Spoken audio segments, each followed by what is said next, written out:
Muito boa noite, queridos e queridas irmãs de Ideal Espírita, aí do Centro Espírita Luz e Trabalho. Uma alegria podermos estar aqui juntos mais uma vez, de maneira virtual, nessa oportunidade, trabalhando somente virtual.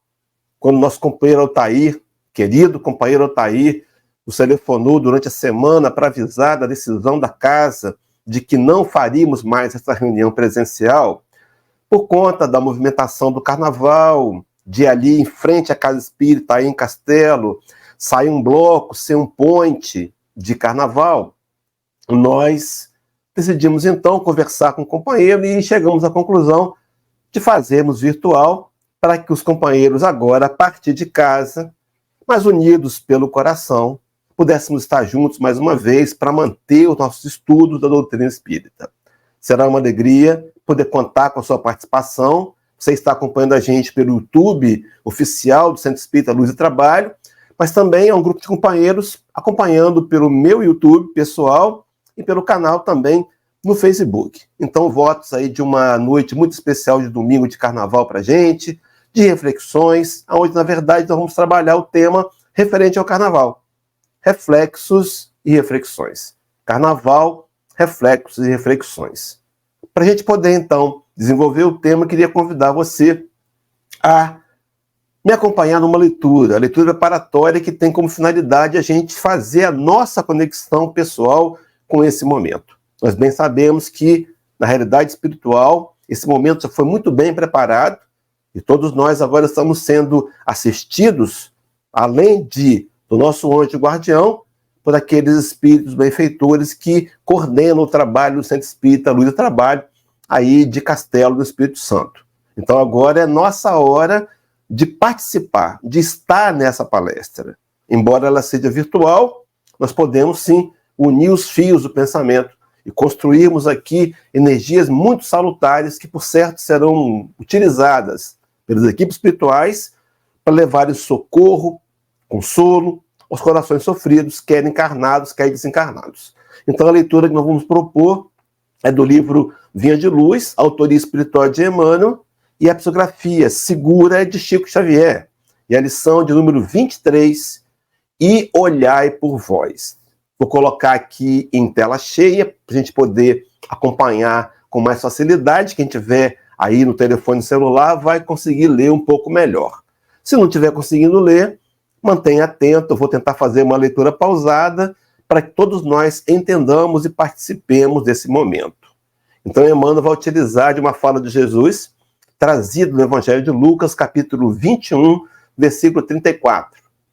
E olhai por vós, não aconteça que os vossos corações se carreguem de glutonaria, de embriaguez e dos cuidados dessa vida, e venha sobre vós de improviso aquele dia. Em cima do texto evangélico, vem os comentários de Emmanuel. Em geral, o homem se interessa por tudo quanto diga respeito ao bem-estar imediato da existência física, descuidando-se da vida espiritual, a sobrecarregar sentimentos de vícios e inquietações de toda parte. Perdão, mas vão de toda sorte. Inquietações de toda sorte. Prossegue. Enquanto lhe sobra tempo para comprar aflições no vasto noticiário dos planos inferiores da atividade terrena, nunca encontra oportunidade para escassos momentos de meditação elevada. Fixa com interesse as ondas destruidoras de ódio e treva que assolam as nações, mas não vê comumente as sombras que o invadem. Vasculha os mares do vizinho e distrai-se dos que lhe são próprios. Não cuida senão de alimentar convenientemente o veículo físico, mergulhando-se no mar de fantasias ou encarcerando-se em laços terríveis de dor que ele próprio cria ao longo do caminho. Depois de plasmar escuros fantasmas e de nutrir os próprios verdugos, clama desesperado por Jesus e seus mensageiros. O mestre, porém, não se descuida em tempo algum, e desde muito recomendou vele cada um por si a direção da espiritualidade superior.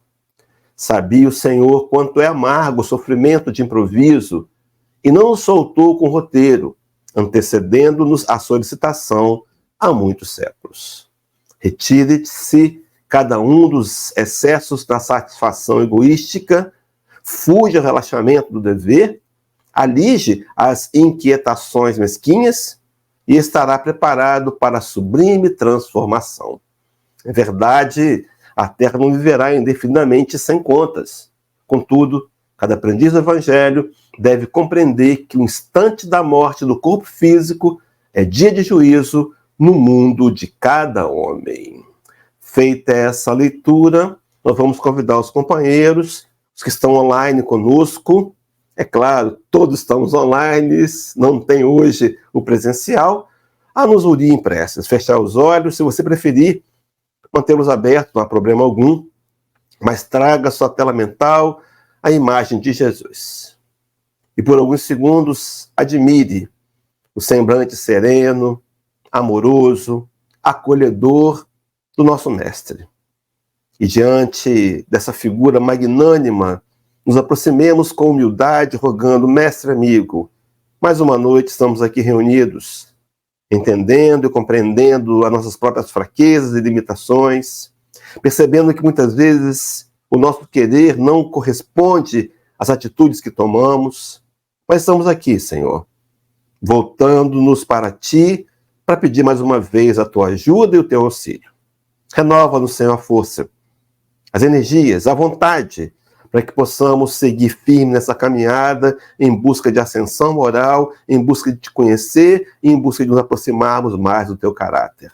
Tu conheces-nos o coração, Tu sabes as razões pelas quais estamos aqui agora participando de uma palestra online.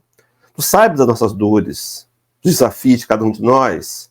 Então, mestre amigo, a petição desse momento é para que eu possa, como palestrante dessa noite, ser assistido pelos amigos espirituais que coordenam o trabalho do CELT, que nos conhece, para que a minha fala possa ser a fala desses irmãos, para que o consolo, a paz, o esclarecimento e, acima de tudo, o desafio de nos tornarmos pessoas melhores possam ser renovados para cada um dos que estão conosco, quer dos encarnados, quer dos desencarnados. Atende-nos a prece, Senhor, ficando sempre ao nosso lado, nos fortalecendo e nos ajudando na condução desse trabalho. Que os aparelhos eletrônicos, que a internet possa ser sustentada e que a minha voz e a minha fala também sejam cuidadas por Ti, para que ao final desse trabalho, Senhor, o Teu nome seja mais uma vez exaltado e a Tua mensagem possa ter chegado a cada um de nós, que estão agora ao vivo ou que virão depois, com clareza de entendimento. Fica ao nosso lado, protege-nos e assim, com essa prece, damos então seguimento a essa palestra pública doutrinária promovida pelo Centro Espírita Luz e Trabalho de Castelo, no Espírito Santo. Que assim seja, graças a Deus. Muito bem, queridos irmãos, Carnaval, reflexos e reflexões. Estamos aí, 11 de fevereiro, no meio do Carnaval, mas qual é a proposta? Vamos trabalhar aqui a temática do Carnaval, e eu gostaria de dizer para os companheiros que me lembro de um ditado romano que diz que o verdadeiro amigo não é aquele que diz o que nós queremos ouvir, mas o amigo verdadeiro é o que diz o que eu preciso ouvir. O que nós vamos apresentar aqui é a visão espírita com relação ao Carnaval. E talvez não nos agrade tanto. Nós sabemos que há entre nós companheiros de ideal espírita que são admiradores do Carnaval, participam dos festejos. Não estamos aqui para censurar, nem condenar e nem trazer uma posição radical, mas apenas apresentar a visão espírita e nos levar ao autoconvite de rever nossas ações e, quem sabe, até nossas opções. Feita a prece, rogamos a ajuda dos amigos espirituais. Então, para começar a trabalhar, meus irmãos, Carnaval, eu fui buscar a origem da palavra Carnaval. Eu queria antes dizer para os companheiros que essa palestra não tem como intenção trazer os dados históricos do Carnaval. Nós já fizemos isso numa outra palestra, também abordando o tema Carnaval, que é Carnaval e Responsabilidade, está no YouTube. Você pode visitar pelo nosso canal, por outros canais, pela Rede Amigo Espírita, sem necessidade, no entanto, de dar nenhum like, apenas para assistir, para compreender a origem festiva do Carnaval. Essa palestra de hoje, ela tem uma outra proposta. A de hoje eu quero tentar linkar-nos com essa afeição, com essa ligação que nós temos com o Carnaval. Você não tem? Você está em casa ali distraído nos seus afazeres e passa lá um bloco na rua e quando você se dá conta, você está acompanhando o ritmo do bloco. De onde vem isso? A gente vai trabalhar então de onde vem, no momento, reflexos e mais para frente, ao longo da palestra, apresentar as reflexões, como reflete esses reflexos que trazemos na gente. Bom, para começar então a trabalhar, a detalhar Carnaval, a palavra Carnaval em si, ela vem de uma formação das primeiras sílabas de uma frase. E a frase é car, de carne, na, de nada, e val, de vale. Então seria a frase carne, nada vale? Ora, meus irmãos, o festejo carnavalesco, embora ele se encorpe, se vista de uma questão folclórica, de uma questão cultural, de uma questão de raízes, sim, também de uma questão financeira, porque movimenta um mercado muito grande, mas o Carnaval é um convite à liberação da carne. É uma festa onde a carne deveria ser exaltada. É uma festa onde a gente libera, uma festa de libertinagem, permeada por muitas atitudes voltadas para a promiscuidade, para o sexo desenfreado e para outras tantas questões que podem fazer-nos desenvolver conexões com algumas entidades que não nos são tão favoráveis assim. Mas, enfim, seguindo o raciocínio, para pensar nesses reflexos, de onde vem essa tendência, essa simpatia do Carnaval? Eu fui fazer uma investigação e buscar, meus irmãos, uma literatura onde o Espírito Lázaro, capítulo 11 do Evangelho segundo o Espiritismo, item 8, vai dizer-nos assim, acompanhe na tela. Em sua origem, o homem só tem instintos.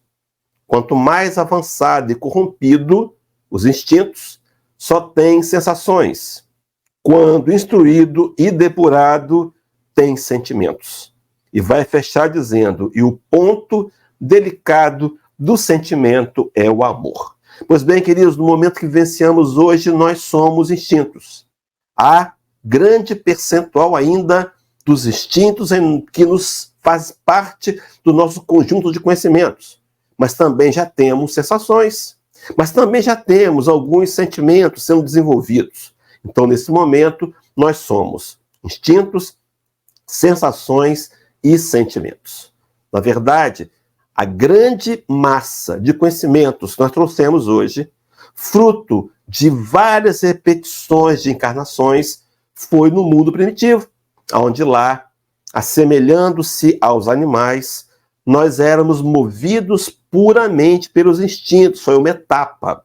A gente costuma dizer que a grande maioria das nossas encarnações se deram no mundo primitivo, quando a gente ainda não precisava elaborar nenhuma questão do espírito em si, mas, na verdade, o trabalho feito para desenvolver um aparelho físico que pudesse levar-nos à construção do chamado lobo frontal, que iria, segundo diz André Luiz, há 40 mil anos no livro Libertação, nos trazer a ideia de individualidade. Iríamos perceber, iríamos começar ali o chamado pensamento contínuo. Então, todo o trabalho de encarnações sem erraticidade, não precisávamos, encarnávamos, desencarnávamos, como os animais, a fim de tão somente trabalhar o aparelho material para que o espírito mais desenvolvido pudesse dar seguimento em busca de conquistar sentimentos, era essa a questão. Então, no mundo primitivo, dos instintos, a gente trabalhou algumas emoções que foram repetidas muitas vezes, algumas ações. Então, eu queria externar aqui para os companheiros. Qual terá sido o primeiro som que nós ouvimos? Som musical. É claro, o primeiro som foram nossos próprios uivos, antes de formarmos a palavra. Mas qual foi o nosso primeiro instrumento musical? Teria sido de cordas, de sopro? Não. Foram instrumentos de percussão. Então, o primeiro som que nós ouvimos foi o chamado monossom, a batida das mãos num tambor. Tum, tum, tum. Repetitivo, era o som primário, um monossom. E aí eu queria alertar os companheiros, já linkando com o carnaval, as escolas de samba, que agora estão desfilando, que vão desfilar hoje no Rio de Janeiro, elas, desfilaram ontem em São Paulo, têm um instrumento de fundo chamado surdo, que é uma repetição do monossom. Então esse é um ponto. Quando nós ouvimos o monossom, inconscientemente nos ligamos ao homem primitivo, nas marcas do primitivismo que está em nós, não podemos negar. Não podemos negar. É por isso que, por exemplo, os gestos nos interessam, porque naqueles dias a gente aprendeu a ter gestos sensuais. Era a chamada dança do acasalamento. No momento, é claro, porque antes disso, o macho mais forte tomava da fêmea, mas com a evolução começamos a aprender a dançar, e danças bem rústicas, mas danças sensuais. Meus irmãos, então, quando nós vemos alguém no carnaval desfilando com muito pouca roupa, com uma atitude de ações sexuais, isso nos interessa, porque aciona lá o homem primitivo. E depois disso, meus irmãos, a questão da agressividade, que tanto aumenta nos dias de carnaval. Por quê? Porque o homem primitivo, desenvolvendo seu instinto de preservação, ele precisava sentir raiva, ele tinha que ser agressivo para poder sobreviver. Então, ações que defragam para a gente, que mostram claramente que há na gente um interesse, não pelo carnaval, mas por coisas que nos marcaram nos aprendizados do homem primitivo e que o carnaval nos desperta. Primeiro ponto é esse, porque o carnaval nos tem tanto interesse. O segundo é porque, se nós somarmos aos instintos as questões das sensações, o que é a sensação? A sensação é um instinto mais depurado, é um instinto evoluído. E quando nós sentimos sensações, foi nas sensações que a gente começou a ter a percepção do contato, a percepção consciente do contato. Então, nesse momento, a gente começou a explorar o tato. Foi assim que fizemos. Vamos dar um exemplo. Nós sabíamos, primitivos, hein, de que era mais seguro dormir nas cavernas, mas que era mais confortável dormir do lado de fora, no gramado, mais macio. Então, nas sensações, nós fizemos alguma coisa, talvez como sendo precursores do colchão, e trouxemos o gramado para dentro da caverna. E isso foi fruto das sensações. Quando a gente ainda era totalmente levado pelo instinto, nós comíamos, tínhamos fome e o que tivesse pela frente comíamos. Nas sensações, começamos a escolher entre uma fruta e outra. Com pouca consciência, mas era o acionamento da exploração do tato. A exploração do tato, essa percepção consciente do contato, nos fez desenvolver algo chamado culto ao prazer. Esse culto ao prazer, ele deveria ser, e foi, progressivo, mas ele tinha um momento de saciedade, mas nós permitimos que ele se prolongasse. Então esse culto ao prazer progressivo e insaciável nos levou a imaginar, e isso nós aprendemos na atualidade, meus irmãos, de que cultuando o prazer, intensificando o prazer, poderíamos aliviar a dor. Fazemos isso hoje. Vou dar um exemplo. Você está numa condição financeira com dificuldade, você está com limitações, não está podendo gastar, está devendo cheque especial, está devendo cartão de crédito, mas não abre mão do churrasquinho com os amigos. Esquecendo naquele momento aquele alívio da dor fantasioso promovido pelo culto ao prazer. Alivia, mas alivia temporariamente, Porque segunda-feira nós vamos voltar a olhar para o extrato e perceber que demos um passo equivocado. Gastamos o dinheiro que não tínhamos. Mas essa ideia de aliviar a dor que o homem primitivo desenvolveu, ele tinha razões para isso. Primeiro foram os desgastes físicos. Então havia uma luta por sobrevivência muito grande do mundo primitivo, meus irmãos. Era uma luta intensa. Imagina, você vivia com feras que poderiam almoçar você, ou jantar, ou até tomá-lo como café da manhã. Então, quando a gente chegava na caverna, vitimado dessa tensão, marcado pela tensão, a gente aprendeu no sexo ou na comida a aliviar nossas dores. No outro momento também era a decepção material que aconteceu. Então você está lá, já se tinha nesse momento a percepção de tribo, de família, e aí a gente estava prestes a abater a caça que ia ser o nosso alimento. E de repente a caça fugia, ou nós errávamos a lança de pontaria, e aí a gente voltava para casa frustrado, que restava o sexo. Então o sexo, o prazer, na intenção de aliviar a dor, foi algo até natural. Só que, meus irmãos, nesse processo nós começamos a desenvolver as sensações, e as sensações que vão um dia nos levar aos sentimentos, sentimentos esses que nós já trazemos hoje, bem embrionário, marcados na gente, questão 621, onde diz que a lei de Deus está grafada na consciência, a prática da lei de Deus nos levarão a desenvolver o amor e os sentimentos. Mas, enfim, nesse meio tempo, existe algo chamado emoções. Então, nós hoje, frutos do conhecimento do homem primitivo, tentamos aliviar as emoções, as frustrações e as dores do espírito por meio também da intensificação do prazer. Aprendemos esse mecanismo no passado e estamos repetindo. Então hoje chegamos cansados em casa de um dia intenso de trabalho, digo, eu mereço relaxar. E aí a gente quer, com esse prazer, compensar as frustrações e as dores do dia. Tudo certo, tudo certo.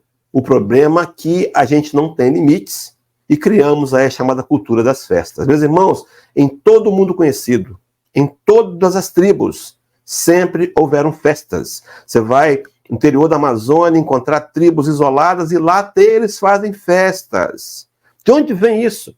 Do mundo primitivo, onde as festas eram uma tentativa insana, inconsciente, fantasiosa de aliviar nossas dores. E acontece que hoje eu repito isso. Então veja, meus irmãos, primeiro, uma tendência onde o carnaval me suscita som, gestos, agressividade do mundo primitivo, do homem primitivo que eu fui. Soma-se isso, aquela ideia de que nós temos uma inclinação a tentar aliviar as dores através da intensificação do prazer, e ainda somamos as questões que a gente vai chamar aqui, que Manuel Filomeno de Miranda chama na literatura Entre Dois Mundos. Os copeiros conhecem esse livro, Entre Dois Mundos? Ele antecede a trilogia Amanhecer, Transição Planetária, Amanhecer de uma Era e Perturbações Espirituais, a trilogia. E nesse livro, Manuel Filomeno de Miranda vai intitular, por meio de Valdo Franco, a terminologia clichês mentais. O que são clichês mentais? Meus irmãos, vamos lá. O instinto que nós fomos acentuados, lembrados pelo carnaval, a ideia de aliviar a dor. Então o carnaval é uma festa que eu posso pular, eu posso não ter limites, eu posso extravasar, eu posso fazer tudo que eu quero, ninguém de ninguém. Sabe o que é isso mesmo? Soma sendo clichês mentais. O que é um clichê mental? Eu fui buscar o que é clichê. Frase repetitiva e sem originalidade. Expressão que peca pela repetição, pelo lugar comum.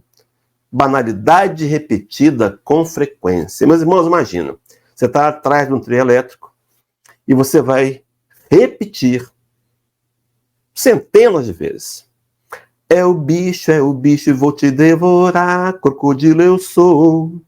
É o bicho, vou te devorar, crocodilo eu sou. Esse clichê mental te leva aqui, ao homem primitivo, ao homem que se sente animal, que pode devorar. Você não é um crocodilo. E nem as pessoas são presas.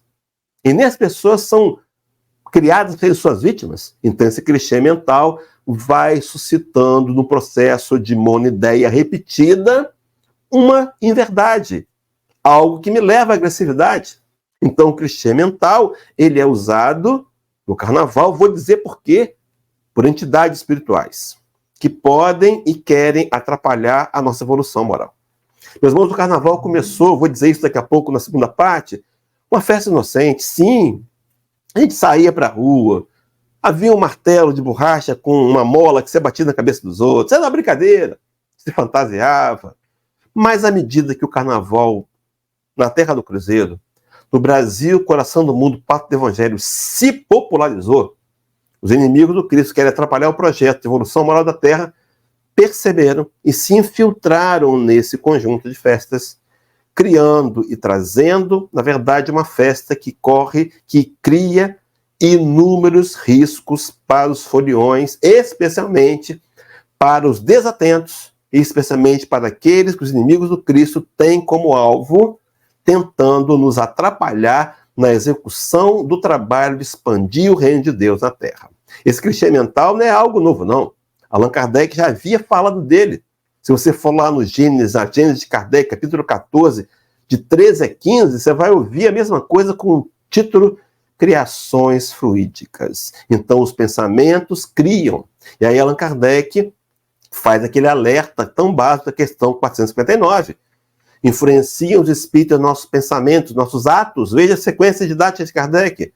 Primeiro, influencia no pensamento, que me leva a uma atitude, a um ato. Resposta? Mais do que imaginais. De comum, de ordinário, são eles que vos dirigem. Então, algumas vezes, movidos pelo homem primitivo, envolvido na psicosfera de uma festa onde se prega repetidamente que tudo pode, nós acreditamos que podemos, fazemos algo e nos inserimos nas consequências das ações que tomamos na grande lei de causa e efeito. Então, não há atenuantes. Há, sim, uma tomada consciente de uma ação que pode prejudicar as pessoas e que, consequentemente, vai nos prejudicar. Há um livro do Manuel Filomeno de Miranda também, chamado Sexo e Obsessão, e nesse livro, Divaldo Franco vai contar a história, Manuel Filomeno de Miranda, por Divaldo Franco, conta a história do Carnaval no Rio de 1982. Vale a pena ler o livro. Então vai contar todo esse processo onde equipes espirituais buscam atenuar as consequências dessa psicosfera de massa, onde a grande maioria nutre ali a busca por prazeres fáceis, prazeres indevidos, prazeres que não respeitam limites, mas enfim. Nesse livro, há um capítulo chamado capítulo 3º, que é a comunidade da perversão moral.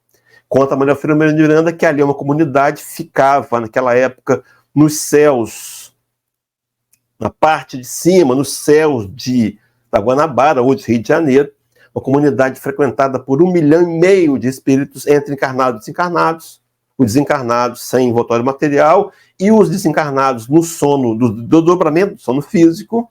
É uma comunidade voltada para questões sexuais de perversão.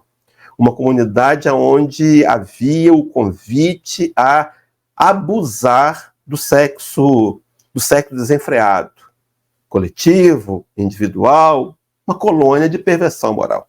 E conta a Manuel Filomeno de Miranda que havia ali naquela colônia, ela tinha uma luminosidade avermelhada e passava, vez por outra, um veículo grande, como se fosse um carro alegórico, olha. Diz Manuel Filomeno de Miranda que a festa do carnaval se assemelha profundamente a essa colônia. E ali em cima do carro, pessoas desnudas em atos sexuais, incitando e convidando os que estavam no chão a também praticarem atos sexuais desorientados. E aí Manuel Filomeno de Miranda faz uma ligação entre essa colônia e o carnaval. E a gente começa a perceber, meus irmãos, esse convite à promiscuidade, esse convite à nudez. Mais que isso ainda, um convite a gente a fazer inconsciente uma adoração a entidades espirituais que querem o nosso culto. Vamos lá, meus irmãos. Pode parecer até um certo exagero, né? Mas de onde será que os coreógrafos, de onde será que os carnavalescos tiraram essa imagem? Ora, a gente sabe que no mundo espiritual há colônias de espíritos que não querem se converter ao bem ainda, que ficam lá por alguns séculos e que eles têm uma tendência chamada zoetropia. É uma mutação do perispírito, aonde o perispírito começa a tomar forma animalizada. Meus irmãos, será que essas figuras que nós vemos no carnaval, que enfeitam as alas das escolas de samba, os carros alegóricos, que soltam fogo pelo ouvido, que soltam fogo pelas mãos, será que essas figuras não seriam inspiradas por entidades malévolas que querem nos aproximar, nos prender, na verdade, ao primitivismo? Então, observe que o somatório de situações podem ser e são planejadas e programadas para atrapalhar a nossa evolução moral. Vou explicar daqui a pouco, estou chegando no final da primeira parte, porque agora vamos ver os reflexos. Mas uma coisa que eu queria trazer também é a questão dos bailes de máscaras. As fantasias. Meus irmãos, por que a fantasia? Qual a ideia de uma máscara? Me afastar da realidade? Sim. Eu poder ser o que eu quiser ser. Tem um livro do Chico Xavier, O Espírito de Versos, onde nessa mensagem, o capítulo Carnaval do Rio, o texto aí é de Emmanuel, me parece que é do Emmanuel, ele comenta que, muitas vezes, aquela máscara, aquela fantasia que usamos por 3 dias do Carnaval para cometer excessos, revela, na verdade, o homem que nós somos.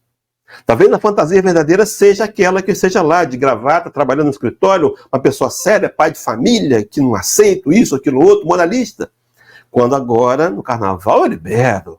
Será que nós somos com máscaras ou sem máscaras? Será que estamos agora usando uma máscara? Bom, mas enfim, dito isso e avançando para a ideia, a proposta, então, do carnaval seria afastar o homem da sua realidade espiritual com a proposta de fixá-lo aos instintos e às sensações. E veja, meus irmãos, quando eu me permito acessar o meu lado primitivo, por meio dessa inclinação, por meio desses clichês mentais, por meio dessa ideia de aliviar a dor através do prazer, eu estou me afastando do sentimento. Então, a ideia do carnaval espiritual, de entidades que estão elaborando um projeto para a sua derrocada, não é exagero, meus irmãos, depois investigue, vou trazer literatura, não sou eu que estou dizendo, seria a intenção de te fixar no primitivismo e retardar a sua aquisição de sentimentos e a sua dificuldade para aprender a amar. Observe que lá, voltando ao espírito Lázaro, capítulo 11, tem 8, vai dizer que então a proposta são sentimentos. E diz que o sentimento, o ponto alto delicado, o sentimento é o amor. Não esse amor no sentido vulgar do termo, diz Lázaro, mas esse sol interior que condensa e reúne em seu ardente foco todas as aspirações e todas as revelações sobre-humanas. Meus irmãos, o amor é um sentimento. O amor é a meta a ser conquistada. É claro que ele pode ser materializado. Um abraço, a palavra cortês, o acolhimento, o carinho, o afeto, o afago. Claro que pode. Mas o amor é a meta maior da nossa vida. Na verdade, viemos ao planeta para aprender a amar. Quando a gente pensa em sol interior que condensa e reúne todas as aspirações sobre-humanas, me lembrei de Paulo de Tarso falando do amor. Primeira carta aos Coríntios, capítulo 13, onde ele vai dizer que o amor suporta. Meus irmãos, o amor verdadeiro é capaz de se colocar no lugar do outro, entender as dificuldades, agir na compaixão, agir na misericórdia, suportar o momento do outro. E o suporte aqui vai além desse que nós entendemos no primeiro momento como suportar, como aguentar as dificuldades alheias. Pode ser também o amor que nos ajuda como suporte. Sim, suportamos uns aos outros.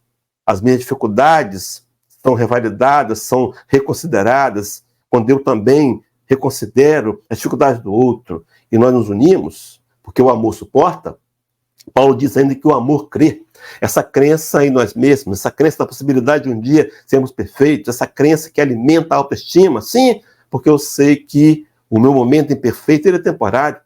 Ele vai passar, é o capítulo 12, item 5, Evangelho segundo o Espiritismo, onde está dito lá de que o homem, a maldade é um estado temporário do homem. Que assim como a criança que se corrige dos seus erros, um dia o homem mau se tornará bom. Essa crença do processo, essa crença no trabalho espiritual para que o mundo se regenere, essa crença no bem, no amor, mas o amor também sofre. Sim, sofre, porque o amor que sofre é aquele que se permite fazer sacrifícios. O amor sacrificial. Jesus teria dito isso para a gente quando resumiu, falando do amor, se colocando como referência de amor, capítulo 15, versículo 13 do Evangelho de João. Ninguém tem maior amor do que este, de dar a sua própria vida em resgate de muitos. Na verdade, dar a vida, não só de morrer, mas de nos desgastarmos energia, tempo, haveres financeiros em prol do outro. Mas o amor, meus irmãos, além de tudo, o amor perdoa. O amor verdadeiro, ele perdoa, ele compreende, ele se coloca no lugar do outro, ele é indulgente.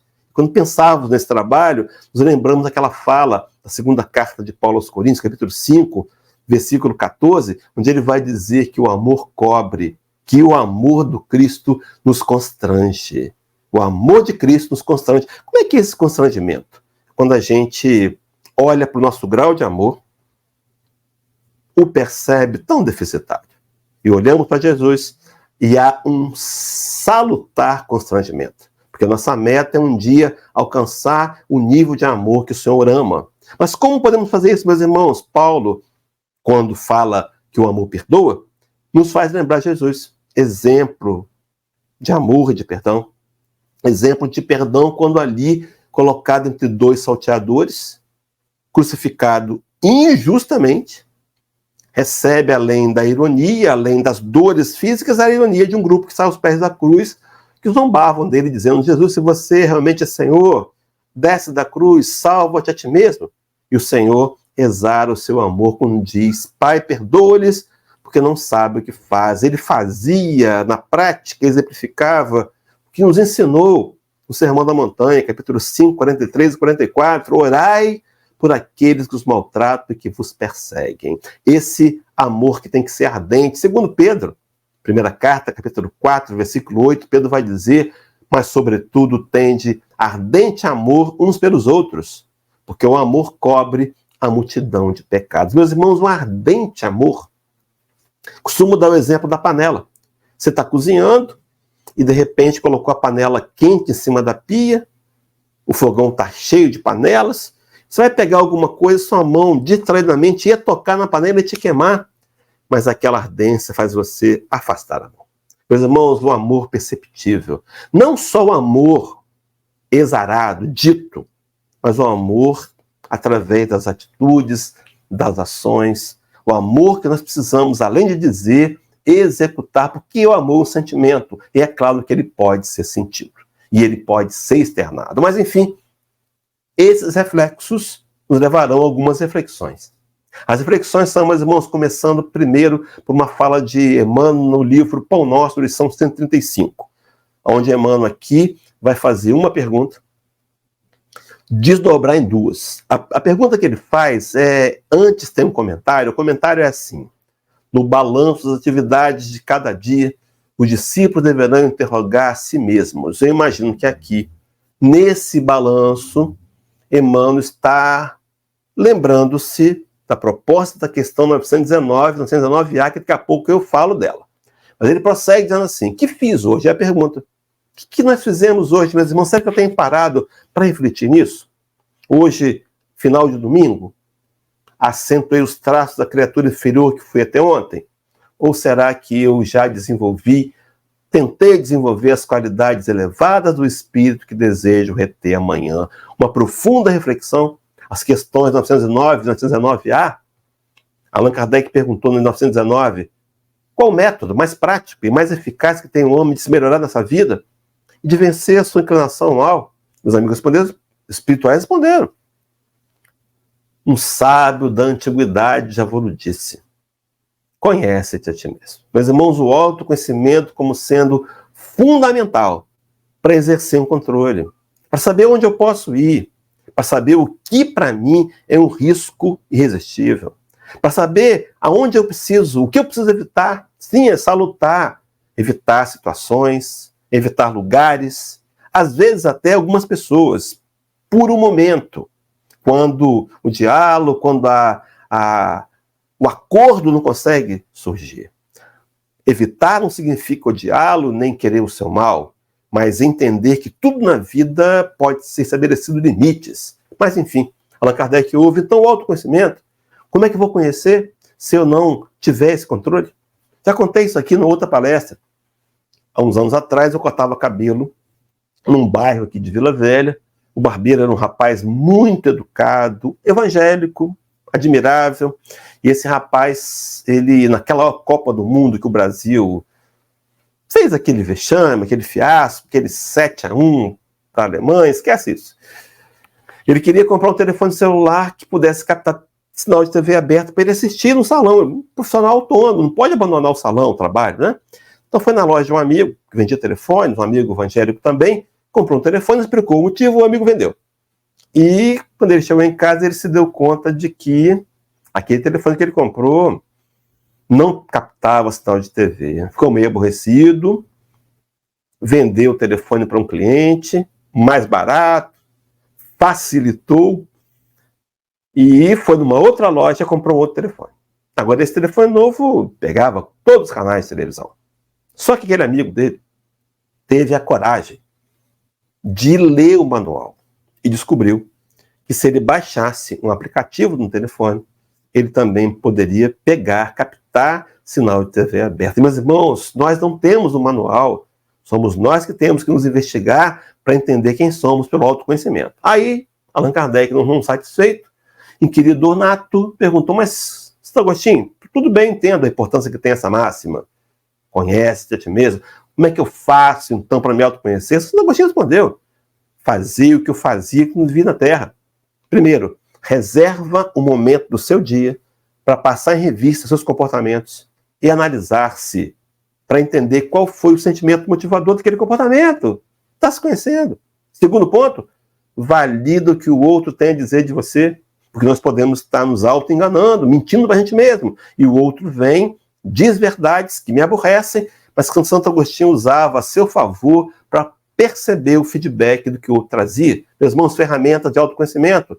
Será que hoje desenvolvi o lado bom, o lado do homem luz, ou estou me mantendo no homem sombra? Pois bem, queridos, linkando isso com o Carnaval, capítulo de número 14 do livro Vereda Familiar, do Raul Teixeira, a comunicação aqui do Espírito Teresa de Brito, ela vai comentar logo no começo do capítulo, você pode ler esse capítulo no livro, que inicialmente o histórico de inocência fez parte do Carnaval. Mas à medida que o Carnaval, já dissemos aqui, foi se popularizando, aqueles que querem atrapalhar o projeto Brasil, Coração do Mundo para o Evangelho, viram uma oportunidade de atrair companheiros que têm uma missão espírita, que têm uma missão evangélica, para aquele meio, para poder, de alguma maneira, tentar, de algum modo, atrapalhar, ou quem sabe até encerrar com aquela missão. Sim, você está num bloco de carnaval, você está ali bem intencionado, mas levou sua filha adolescente e, de repente, alguém passa e faz uma atitude leviana com a sua filha. O que você vai reagir? Como é que você vai reagir? Eu não sei como é que eu reagiria. Talvez no guerreiro, no interior, falasse mais alto. Imagina uma confusão, uma briga, você matar alguém, ou então você receber um projeto e morrer, atrapalhou o seu projeto, porque você não deveria, talvez, estar ali, porque não refletiu, que não tinha total segurança nem controle da situação. Mas Teresa de Brito prossegue no artigo, dizendo assim, progressivamente o Carnaval tornou-se um ambiente onde se libera as nodas do psiquismo, as frustrações, os desagravos, a sede de vingança ou de vindima e a vasta horda de outros tormentos psíquicos. Meus irmãos, então você está num ambiente onde a psicosfera coletiva, o somatório de pensamentos formando uma energia, é um convite à libertinagem. É um convite a explorar profundamente os prazeres materiais. É uma ideia equivocada de que nós não vamos colher consequências disso. Essa energia, esse mar, ele pode nos influenciar. Teresa de Brito prossegue dizendo assim: nas considerações amadurecidas dos espiritistas em geral, e particularmente dos espiritistas, não podem passar em branco a questão vibratória e os elementos fluídicos que tudo envolve. Meus irmãos, nós chegamos num lugar, a gente sente, e dizemos para a esposa ou para o amigo: a atmosfera está pesada aqui, vamos fazer uma prece, né? Para tentar reequilibrar. Imagina, então, você nesse ambiente onde há ali uma questão vibratória de elementos fluídicos que envolve a todos nós. E algumas vezes a gente, invigilantemente, esquece de fazer aquela prece, de fazer aquele contraponto, ou então até não ter ido, por não ter refletido sobre isso. Mas prossegue Teresa de Brito. Muita gente se expressa com honestidade, asseverando que vai para o carnaval sem intenções malévolas. Vai apenas pela distração, pela empolgação, pelo movimento. É verdade. São sinceras. Estão indo se expor a um perigo espiritual bem intencionadas. Mas veja o que diz mais. Prossegue. Entretanto, a sintonia está formada, mergulhado nas mesmas energias em que todos se encharcam em franca cadeia de interesses similares. Toda a gente se mantém no mesmo caldo de nutrição fluídica. Meus irmãos, estou no ambiente. Se eu não estiver preparado, é melhor não ir. Quem está isento da influência? Paramédicos, militares, bombeiros, os que trabalham no carnaval. Mas a grande maioria que foi por livre escolha estão se expondo a um perigo. E diz assim, a boa intenção contrasta com a inutilidade e materialidade dos referidos interesses, não tendo, então, o bem intencionado a inocência ou escusa que a si mesmo atribui. E Teresa de Brito prossegue: em considerando as leis fluídicas, não podemos menosprezar a influência nociva de entidades desencarnadas que, mesmo do corpo somático, persistem tal como eram quando encarnadas e, a partir daí, associam-se aos foliões pelas leis de afinidade. Meus irmãos, então, quando Caetano Veloso cantou atrás do trio elétrico Só Não Vai Quem Já Morreu, ele não conhecia o espiritismo. Vai sim. Muitos foliões que tentam, no processo de simbiose, de vampirismo, se aproximarem muito do espírito do encarnado, influenciá-lo a tomar, por exemplo, um gole de bebida para que ele possa sentir no corpo físico que não tem mais, mas a sensação de que é tomar um gole de cerveja, por exemplo. E aí prossegue dizendo, conclui sim, quem são os espíritos? Deprimidos, violentos, zombadores, levianos, sexólatras, estúdios, magnetizadores impiedosos. Todos esses tipos de desencarnados se ajustam aos encarnados que lhes dão guarida. Veja, meus irmãos, o que sempre acontece. Somos testemunhas? Sim, vivas. Quantas vezes agimos de uma maneira influenciado profundamente, o que acontece não só no carnaval, e depois, refletindo, pensamos assim, mas como é que eu fui fazer isso? Como é que eu pude agir assim? Meus irmãos, influência de espíritos malévolos. O convite, meus irmãos, é que a gente possa estar atento. É claro, não quero atrapalhar seu carnaval, mas aproveite esse feriado, amanhã ainda é feriado, terça-feira que vem, vai descansar, vai ler um livro, vai relaxar. Vamos participar orando. Nossos jovens estão no MS, muitos evangélicos em retiros. Sim, são esses companheiros que estão criando uma energia de contraponto para amenizar os efeitos maléficos dessa energia carnavalesca que nós podemos, sim, nos prevenir, já que agora estamos mais atentos. Deixa eu contar, para começar a fazer o encerramento, uma história. Conta-se a história do sábio e do valente. O sábio era um homem que havia adquirido conhecimento, a sabedoria, ao longo dos anos, sabia ponderar, ter discernimento, era equilibrado. E esse homem pregava fortemente de que o talento, a conquista mais importante para o espírito seria a sabedoria. Mas naquela aldeia havia um valente, acostumado às batalhas, agressivo, e ele pregava, diferente do sábio, dizia que o mais importante talento a ser conquistado era a força. E havia aquela discussão, e um dia o valente, querendo desafiar o sábio, o procurou em sua casa e disse: sábio, me faça um pedido, me diga algo para fazer, me dê uma missão. Se eu conseguir cumpri-la, eu provarei que a força é mais importante que a sabedoria. Então o sábio, muito sábio, o levou até a janela, e que janela mostrou a vista que ele tinha e disse, apontou ao outro lado do rio, uma árvore distante da floresta, disse que você vá naquela árvore, a mais alta da floresta, e me traga a copa da árvore, a parte de cima. E o valente sorriu ironicamente, mergulhou nas águas, atravessou o rio com facilidade, subiu as pedras, subiu na árvore, cortou a copa, trouxe, e agora disse para o sábio, eis aqui, sábio, a copa da árvore que você me pediu. E ele disse, mas eu quero te pedir mais uma coisa. E o sábio e o valente surpreendido disse, mas qual é a coisa? Quero que você coloque no lugar. Meus irmãos, destruir é fácil. Destruir é fácil. Difícil é construir. Mas aqui no nosso caso, difícil é destruir essas marcas profundas que trazemos, que nos religa ao carnaval e que podem ser para a gente uma ferramenta de destruição e de nos fazer perder oportunidades preciosas de crescimento na encarnação em curso. Quero terminar com uma fala de Moisés e de uma de Josué. Moisés em Deuteronômio 11, dizendo, eis que hoje põe diante de vós a bênção e a maldição. A bênção quando você escolhe cumprir a lei de Deus. E a maldição quando você prefere seguir outros deuses que não conheceste. Meus irmãos, bênção então e maldição não vem de Deus. Vem de nós mesmos, nossas próprias escolhas. Segundo a questão 614, Livro dos Espíritos, diz lá, quando Allan Kardec pergunta sobre a lei natural, nas entrelinhas da resposta, nos Amigos Espirituais diz a Kardec que o homem só é infeliz quando ele se afasta das leis de Deus. Felicidade é uma escolha.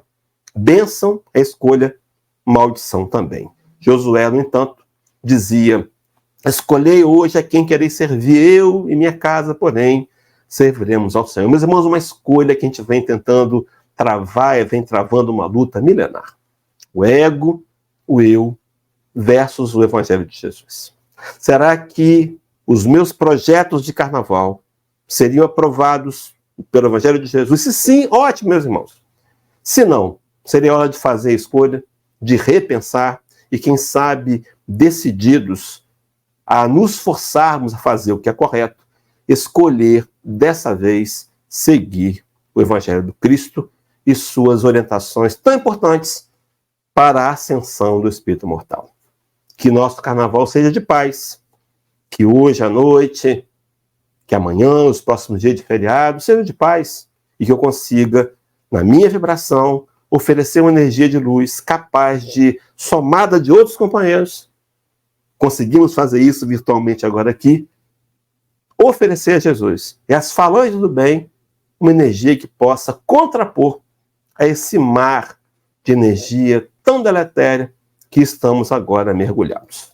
Que Deus nos abençoe a todos, foi muito bom estar com vocês aqui, e eu quero, antes de encerrar, convidá-los a fazermos uma prece.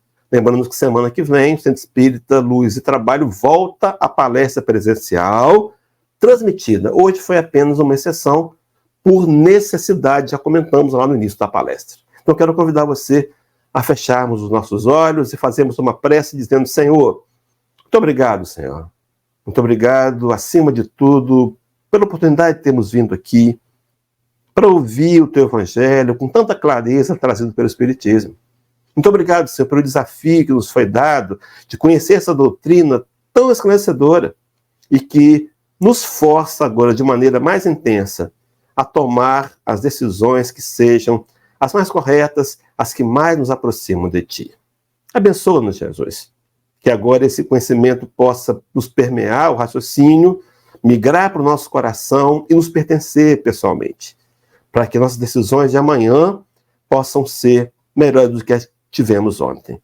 Que vamos fazer daqui a pouco possa ser permeados sempre pelo bem, pelo amor e pela caridade, que são os princípios fundamentais trazidos no teu Evangelho de luz.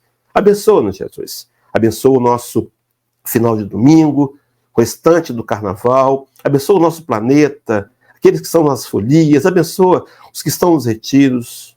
Nos abençoa, Jesus, nossas famílias, para que nós possamos cada vez mais, conscientes da importância de cuidar do nosso pensamento, sermos aqueles que colaboram para a ascensão moral do coletivo. Abençoa-nos, Jesus. Abençoa-nos, fica ao nosso lado, despede-nos na tua paz, e assim, com essa prece, damos por concluída essa transmissão de palestra pública virtual promovida pelo Centro Espírita Luz e Trabalho. Que assim seja, Senhor. Graças a Deus.